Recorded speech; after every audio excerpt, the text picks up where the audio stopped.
আলাইকুম শ্বশুর আব্বা। আরে জামাই এসেছে, খুকির মা। এই তো আরে এসো, কই গেলে? জামাই এসেছে। বাবাজি ভালো আছো? হ্যাঁ আমি ভালো, আপনারা ভালো আছেন গো? হ্যাঁ। আল্লাহ বৈশো গো বাবাজি, বৈশো। খুকে পাকাড়া নিয়ে আয়।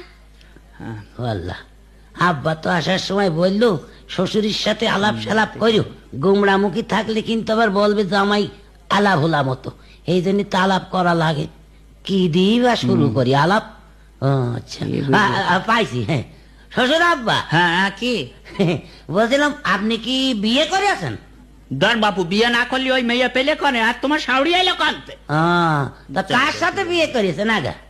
তো চালালে কেন তোমার শাউরি গো, শাউরি। ধর বাবু, একবার ঘরে ঘরে হয়ে গেল না? হ্যাঁ, শ্বশুরের সাথে শাশুড়ির বিয়ে একদম ঘরে ঘরে হয়ে গেল না? দেখেছো? বাইরে বিয়ে করলে তার ঘর দেখেছো? কুটুম বাড়তো বাবু। এই যে, জামাইটা পাঠাই দাও, মুরগিটা জবাই করতে হবে। ও মুরগিও যাও গো। জবাই করতে হবে? হ্যাঁ হ্যাঁ, দাও দাও দাও দাও।